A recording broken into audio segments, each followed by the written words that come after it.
ओम गुरुवे नमः. सुगवेच्या सर्व सदस्यांना माझे आशीर्वाद. आजपासून आपण 9वा अध्याय किंवा 9वे प्रकरण सुरू करतो आहोत, ज्याचं नाव आहे अभ्यास योग.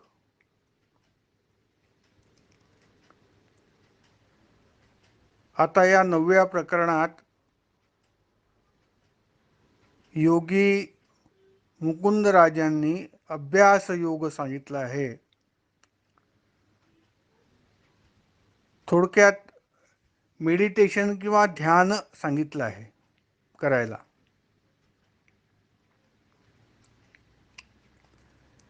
आपल्या ज्ञान मार्गामध्ये खरे तर याची काही आवश्यकता नाही.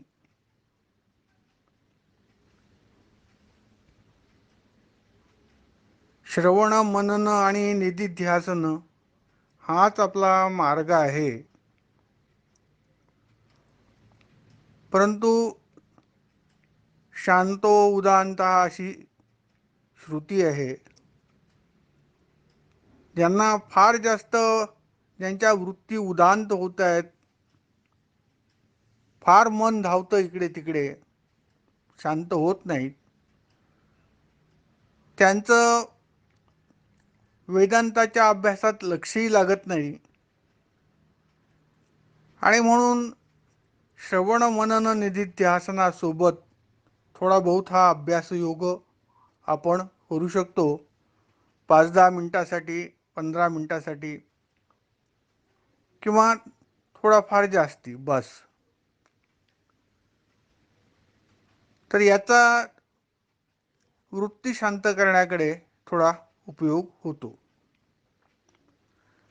तर हा परमामृत ग्रंथ आहे, आद्य कवी मराठीचे मुकुंदराज यांनी लिहिलेला. आणि त्याच्या 9व्या अध्यायाला आता आपण सुरुवात करूया. याचं नाव आहे अभ्यास योग. पहिली ओवी आहे, तरी हे सांगितल्या परी ते स्वरूप निर्धारी, मग ऐसाच अभ्यास करी नित्य नेमेसी. असं हे अशी ओवी आहे पहिली. तरी हे सांगितल्या परी, काय सांगितल्या परी? ज्याचं वर्णन मागच्या सर्व अध्यायांमध्ये स्वरूपाचं वर्णन केलं आहे, विशेष करून या 8व्या अध्यायामध्ये आणि त्याच्या आधी देखील जे स्वरूप आहे, आपला स्थूल देह,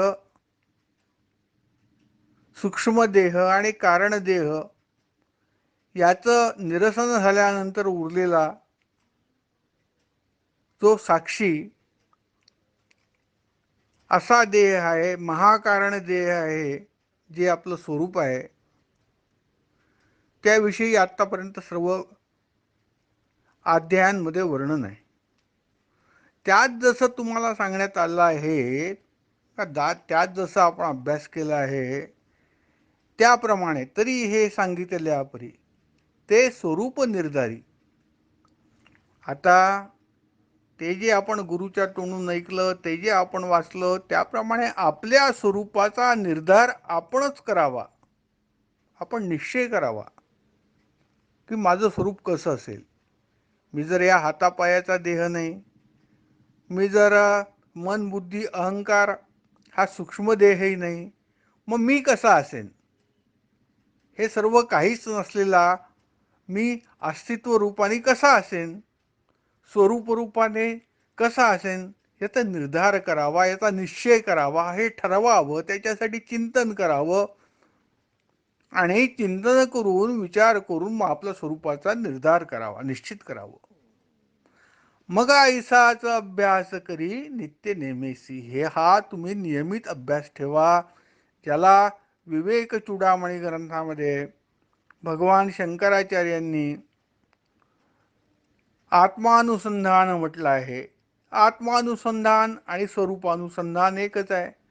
स्वरूप म्हणजे आत्मा, आत्मा म्हणजे परमात्मा, परमात्मा म्हणजे ब्रह्म, हे सर्व एकच शब्द आहेत.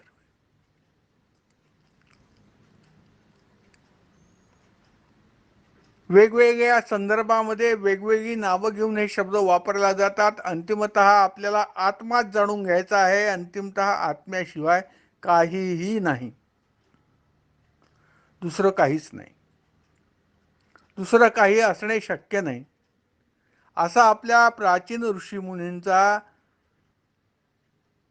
निर्धार आहे, निष्कर्ष आहे त्यांच्या अभ्यासांती.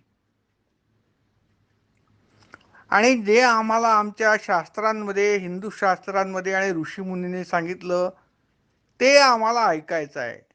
ते सुरुवातीला नाही कळणार आम्हाला, पण आम्ही श्रद्धा ठेवून ते ऐकलं, त्याचा विचार केला, अभ्यास केला, तर आम्हाला कळेल की नाही नाही, आम्हाला हे जी शास्त्र सांगतात, आमचे गुरु समजावून सांगतात तेच बरोबर आहे, आणि जे आमच्या मनाने आम्ही कल्पना करतो, तर्क करतो, ते चूक आहे. तर थोडक्यात या ओवीचा आता अर्थ आपल्याला कळलेला आहे. की काय अर्थ कळला आपल्याला? हा अर्थ कळला की स्वरूपाचा निर्धार कर, स्वरूपाला जाणून घे. कशावरनं जाणून घे? यापूर्वी ज्या अध्यायांमध्ये वर्णन केलं की याचं निरसन कर, त्याचं निरसन कर, त्याचं निरसन कर, आणि जे उरतं ते तुझं स्वरूप, ते कसं असेल याविषयी तू निर्धार कर आणि मग त्याचा अभ्यास कर. नित्य नेमेसी म्हणजे नित्य त्याचा अभ्यास कर, असं या पहिल्या ओवीत सांगणं आहे योगी महाराजांचं. आणि पुढे असं म्हणतात दुसऱ्या ओवीमध्ये, पाहिजे एकांत स्थान, तेथे चंचळ न होय मन, सकल वृत्ती ते आवरून बैसावे तेथे. आता मेडिटेशनसाठी किंवा ध्यान करण्यासाठी, चित्त एकाग्र करण्यासाठी कसं बसायचं, कसं वातावरण, अत्यंत सुंदर वर्णन ज्ञानेश्वरीच्या 6व्या अध्यायामध्ये करण्यात आलेलं आहे. ते सविस्तर वर्णन आपण वाचा. जर आपल्याला ध्यान करण्यामध्ये, मेडिटेशन करण्यामध्ये जर रुची असेल तर ते आपण वाचून पहा. तर तसंच गीतेच्या देखील 6व्या अध्यायामध्ये याचं थोडंसं वर्णन आहे. आणि त्याचे तुम्हाला आसन वगैरे कसे करायचे याविषयी पण जे आहे तुम्हाला पातंजली योगशास्त्र आणि हठयोगामध्ये प्रचंड माहिती आहे. आपल्याकडे विपुल शास्त्रामध्ये विपुल माहिती आहे आणि अनेक पर्याय आहेत. त्याप्रमाणे आपण करून पाहू शकता. हा ध्यानयोग जो आहे याला काही बरीचशी माहिती याची सगळी आपल्या शास्त्रांमध्ये आहे, ग्रंथांमध्ये आहे. तसंच मोठमोठ्या तपस्वी योगी जनांनी याविषयी आणखी त्यांचे अनुभव देखील लिहून ठेवलेले आहेत. तर एकांत स्थळ पहा असं यांचं म्हणणं आहे मुकुंदराज महाराजांचं. आणि मन चंचल न होऊ देता आपल्या वृत्ती ज्या बाहेर जाणाऱ्या मनाच्या आहेत त्या आवरा आणि त्या एकांत स्थळी बसा, असं इथे यांचं म्हणणं आहे कवींचं. आणि आता तिसरी ओवी, करुणी विषयाची निवृत्ती, चित्तासी प्रत्यग वृत्ती, धरी दृश्य मात्र विरक्ती, त्याग बुद्धी. विषयाची निवृत्ती करा असं ही ओवी सांगते. हे पद जे आहे पहिलं पद, विषयाची निवृत्ती करा, म्हणजे मनामध्ये सतत वासना असतात, निरनिराळ्या प्रकारच्या वासना, खाण्यापिण्याच्या, लेसण्याच्या, नेसण्याच्या, आणि आणखी काय काय काय काय असतात. त्या वासनांना काही अंत नाही. तर मनातून त्या काढून टाका, त्यांना निवृत्त करा वासनांना. काही मला हे पाहिजे, ते पाहिजे, हे मिळालं पाहिजे, ते मिळालं पाहिजे, असं मिळालं पाहिजे, तसं मिळालं पाहिजे, माझं हे असं व्हायला नको, तसं व्हायला नको, ते मला प्राप्त व्हायला नको, तशी माझी स्थिती व्हायला नको. ह्या सगळ्या पॉझिटिव्ह निगेटिव्ह विचार आणि वासना काढून टाका डोक्यामधून. करून विषयाची निवृत्त व्हा. एखादा माणूस कसा 60 वर्ष नोकरी करतो, 60 वर्ष नोकरी सरकारी केली की मग तो निवृत्त होऊन जातो. निवृत्त होतो म्हणजे काय करतो, मग काही त्या कामाकडे ऑफिसच्या लक्ष देत नाही, मग त्याची काही जबाबदारी राहत नाही. कामात निवृत्त होऊन जातो, तो वेगळा होऊन जातो, मोकळा होऊन जातो. तसंच ध्यान करायला बसल्यानंतर तुम्ही विषयापासनं निवृत्त व्हा, तिकडे काही लक्ष देऊ नका. असं हे पहिलं पद आपल्याला सांगतं. आणि दुसरं पद आहे चित्तासी प्रत्यगावृत्ती. प्रत्यगावृत्ती म्हणजे त्याला इंट्रोवर्ट करा. चित्ताला जे आहे आतमध्ये अंतर्मुख करा, त्याला अंतःकरणाकडे त्याला ओढा, अंतःकरणाकडे त्याला लावा, आतमध्ये लावा. हे जे बाह्यवर्ती जो त्याचा स्वभाव आहे चित्ताचा बाहेर पळण्याचा, तो बाहेर पळण्याचा स्वभाव बंद करून त्याला अंतर्मुख करा, अंतर्वृत्त करा, असं या दुसऱ्या पदात सांगितलेलं आहे. केव्हा करा, तुम्ही ध्यान करायला एकांतामध्ये बसल्यानंतर. तिसरं पद आहे धरी दृश्यकाली विरक्ती, धरी दृश्यमात्री विरक्ती. विरक्ती धरा याच्याबद्दल. कशाबद्दल? दृश्याबद्दल. हे जे दृश्य मात्र आहे, हे जे तुम्हाला डोळ्यांनी दिसत आहे आणि जे डोळ्यांनी दिसतं त्यात जे तुम्ही खोटे नाते संबंध तयार करून ठेवलेले आहेत, हा माझा, हा माझा नाही, तो माझा, तो माझा नाही, हे माझं, हे मी विकत घेतलं आहे, हे मी कमवलं आहे, हे मला दिसतं, हे सुंदर आहे, हे वाईट आहे, किंवा ज्या काही धारणा करून मी त्या दृश्याबद्दल ज्या धारणा केल्या आहेत आणि दृश्यसारखं पाहता आणि त्यात मन रमवता, त्या दृश्यापासनं डोळ्यांनी दिसणाऱ्या वस्तूंपासनं, सजीव निर्जीव वस्तूंपासनं विरक्ती घ्या. त्यात आता तुमचं चित्त काही लावू नका, तुमचं चित्त मोकळं करा, विरक्त व्हा त्यामधनं. असं तिसरं पद सांगतं. आणि चौथं पद असं सांगतं त्याग बुद्धी, की बुद्धी जी आहे ती त्यागमय ठेवा तुम्ही आता. कारण आपण सगळेजण जाणतो की आपण जसे आलो तसे जाणार आहोत, काहीही इथून घेऊन जाणार नाही. हे सगळं जाणून देखील असं नाही की आपण मूर्ख आहोत, सगळं जाणतो आपण, सगळं माहिती आहे आपल्याला की काहीच आपलं नाही आहे, इथेच टाकून सगळं जायचं आहे, इथे सोडून जायचं आहे, कोणी आपल्या सोबत येणार नाही. ना मुलं, ना बाळ, ना बायको, ना भाऊ, ना बहिणी, ना आई, ना बाप, कोणी कोणी कोणी कोणी नाही. एकटा आलो, एकटा जायचं आहे, पूर्ण आपल्याला माहिती आहे. तरीही ती पदेशीव हे माझं ते माझं करण्याची बुद्धी आहे ती सोडा आणि त्याचा त्याग करा. तशा बुद्धीचा बुद्धी आता निर्विकार करा तुम्ही. किंवा ध्यानाला जेव्हा बसता तेव्हा तुमची बुद्धी त्यागमय असू द्या, सर्व गोष्टींचा त्याग करा, असं हे ओवी सांगते. करुणी विषयाची निवृत्ती, चित्तासी प्रत्येक वृत्ती. प्रत्येक म्हणजे ज्याला आपण पिंड म्हणजे पिंडाकडे लक्ष, पिंड आणि ब्रह्मांड म्हणतात. तुमचा मूळ गाभा, तुमचं जे मूळ स्वरूप आहे त्या प्रत्येकाकडे चित्ताची वृत्ती करा, अंतर्वृत्ती करा, अंतर्मुख व्हा, असं याचं म्हणणं. जरी दृश्यमात्री विरक्ती, दृश्याकडे पासनं विरक्त व्हा आणि त्यागबुद्धी मनात ठेवा, अशी ही तिसरी ओवी आम्हाला सांगते. आणि आता चौथ्या ओवीकडे पाहूया आपण.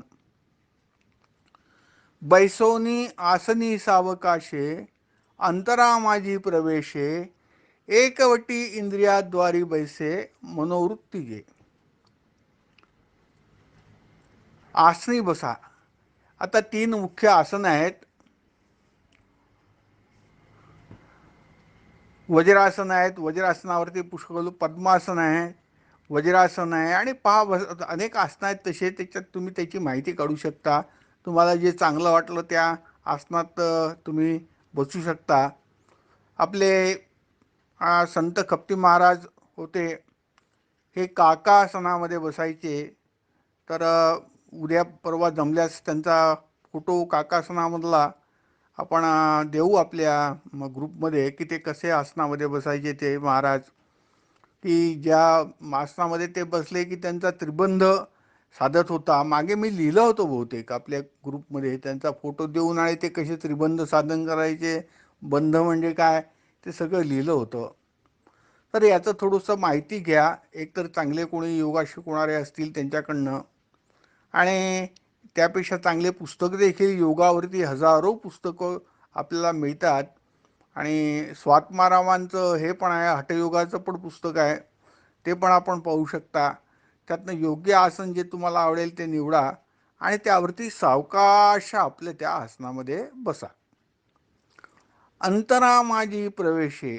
आणि आता चित्त जे आहे ते जे बाह्य हे होतं, बाह्य वृत्ती होती त्याची चित्ताची, ती आता आतमध्ये करा, अंतर्वृत्त करा, असं इथे कवी सांगतात. अंतरा माझी प्रवेशे. आणि ते आता अंतरामध्ये अंतर्वृत्त कशी करायची, तर अंतर्मुख कशी करायची, ते आता पुढच्या काही ओव्यांमध्ये बहुतेक आपल्याला सांगतील. एकवटी इंद्रियाद्वारी बैसे मनोवृत्तीजे. आता यात असं कवी सांगतायत, एकवटी इंद्रियद्वारी.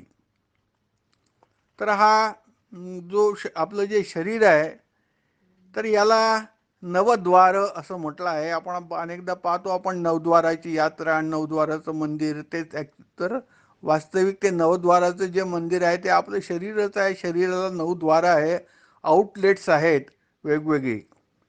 आणि या आउटलेट्स मधनं आपली चित्तवृत्ती जी बाहेर जात असते, तिकडे आपलं मन लागलेलं असतं.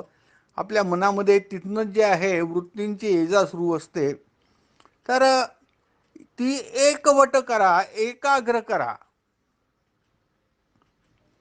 असं हे पद सांगतं.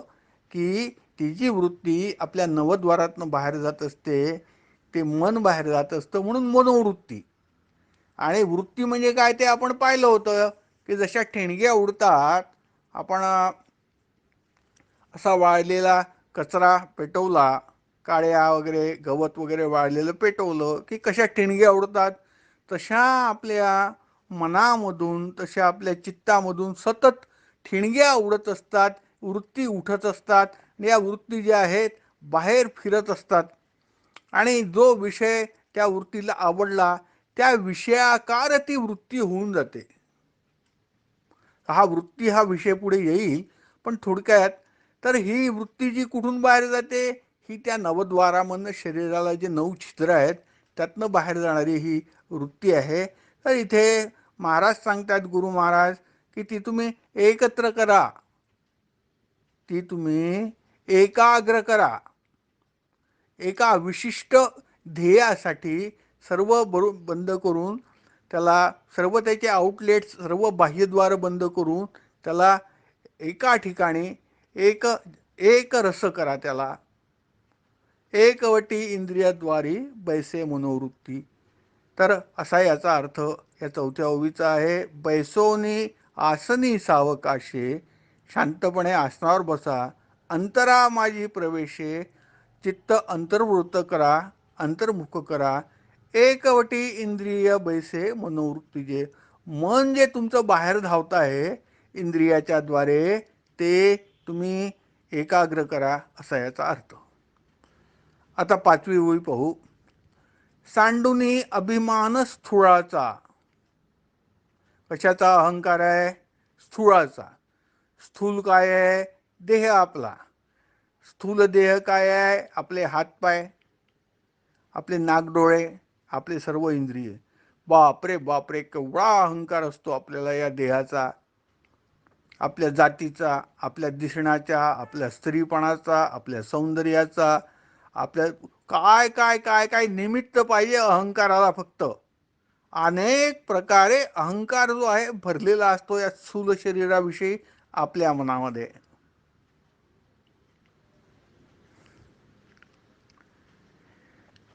मी बुद्धिमान आहे, मी अमुक आहे, मी तमुक आहे. स्वतःबद्दल स्त्रिया असल्या तर त्यांना वाटतं, प्रत्येक स्त्रीला वाटतं मी खूप सुंदर आहे. पुरुष असलं तर त्याला वाटतं मी फार बुद्धिमान आहे. जे काय असेल ते. पण हे जे स्वतःविषयीचं तुम्ही फार जास्ती गर्व करून घेतलेला आहे, अभिमान करून घेतला आहे, त्याला सांडवून द्या, म्हणजे सोडून द्या, असा या पदाचा अर्थ. सांडून अभिमान स्थूळाचा, भावधरी अंतराचा. पुन्हा तेच, हा अभिमान सोडून ते सोडून द्या. आता तुमचे हातपाय आणि तुमचं कातड गोरा आहे का काळा आहे का पिवळा आहे ते सोडून द्या. आणि मन आता हे सोडून, हा स्थूल देह सोडून आतमध्ये लावा. अंतःकरणात पहा तुम्ही, आपल्या हृदयात पहा तुम्ही, डोळे डोळे मिटून. आता पहा हे काय सांगतात, भावधरी अंतराचा, अभाव करून सर्वांचा. तेच सांगितलं की जे दृश्य मात्र आहे त्यापासून विरक्ती घ्या. याचाच अर्थ आहे की अभाव करून सर्वांचा, सर्वांचा अभाव करा, सर्वांचं निरसन करा. तुमच्या मनातले विचार, जे काही दृश्य डोळ्यासमोर दिसलं आहे की तुमच्या मनात आहे, ते सर्व काढून टाका, त्याचा अभाव करा. ते नाही असं समजा, ते मिथ्या असं समजा, खोटं असं समजा. आणि काय करा, गगन पाही, आकाशाकडे पहा. हे गगन म्हणजे कोणतं गगन? हा आपण जे निळा आकाश पाहतो डोळे उघडून, ज्याच्यामध्ये चंद्र सूर्य तारे आहेत, ते गगन नव्हे. तर आपण याला, हे जे गगन आहे हे कवींना हृदयाकाश सांगायचं आहे. हे योगी महाराज जे आहेत तर त्यांना हृदयाकाश सांगायचं आहे. हृदयाकाश कुठे असतं माहिती आहे का तुम्हाला? हृदयाकाश आपल्या हृदयात असतं. आपल्या हृदयामध्ये तेवढंच मोठं आकाश आहे जेवढं बाहेर आपण पाहतो. हे चंद्र तारे आकाशगंगा असलेलं, क्षितिजापासून तर क्षितिजापर्यंत अंतर असलेलं हे प्रचंड आकाश, ज्यात सगळं समावलेलं आपण पाहतो, तेवढंच मोठं आकाश आपल्या हृदयात असतं. हे हृदय जे आहे ते हृदय म्हणजे आपलं जिथे छातीत ठोके पडतात ते नव्हे, छातीमधलं हृदय नव्हे. या हृदयाचा भाव थोडा वेगळा आहे, जे योगी लोक जाणतात. बाकीच्या लोकांना काही त्याचं हे नाही, पण योगी जाणतात.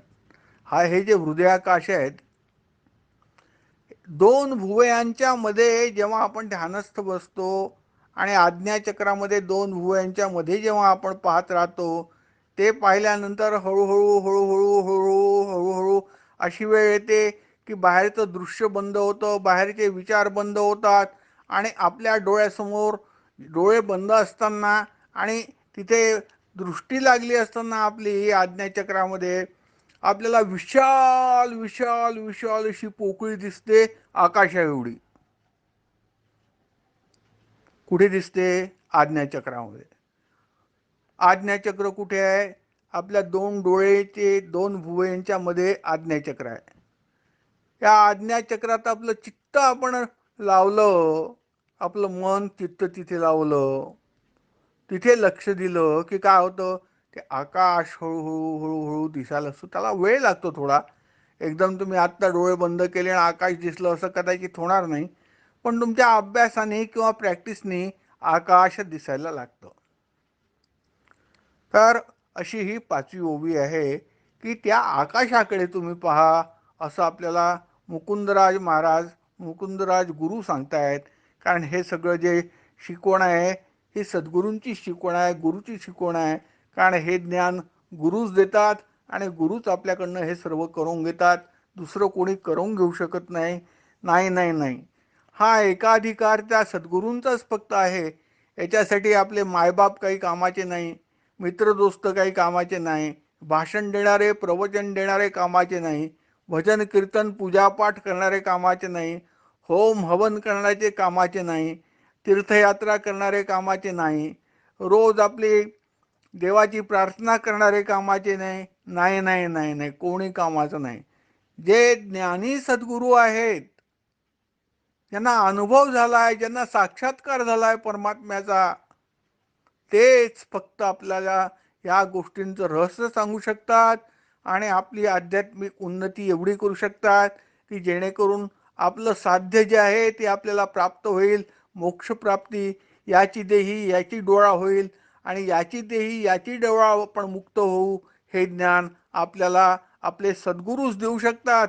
आणि सद्गुरूचं स्थान त्यामुळे देवाहूनही मोठं आहे, मायबापाहून मोठं आहे. जगात कोणीही सद्गुरूची बरोबरी करणारं कोणी नाही आणि असणे शक्यच नाही आहे. तर असा याचा भावार्थ या 5व्या ओवीचा. सांडुनी अभिमान स्थूळाचा शरीरात म्हणजे शरीराचा, भावधरी अंतराचा म्हणजे अंतर्वृत्त व्हा, अभाव करून सर्वांचा म्हणजे हळूहळू सर्व ज्या दृश्य आहे त्याचं निरसन करा आणि या स्थूल देहाचं निरसन करा, सूक्ष्म देहाचं निरसन करा, सर्वांचं निरसन करा आणि तुम्ही एकाग्र होऊन आपल्या आज्ञाचक्रामध्ये जे आहे, जे गगन दिसतं, जी मोकळी जागा तुम्हाला तुम्हाला दिसेल त्याकडे तुम्ही लक्ष द्या, असा याचा भाव आहे या 5व्या ओळीचा. तर आता आपली वेळ झालेली आहे, तर आपण आता इथे थांबवू आणि उद्या 6वं आणि पुढच्या ज्या ओव्या आहेत त्या उद्या घेऊ. तर हा अभ्यास योग आहे, ध्यान योग आहे. हा बहुतेक तुम्हाला सर्वांना माहितीच असेल, पण थोडंसं मला जे मग कळतं, आपलं माझं काही फार मोठं ज्ञान याच्यात नाही आहे, पण जे काही कळतं ते तुमच्यासमोर मी स्पष्ट करीन उद्यापासनं. आशीर्वाद.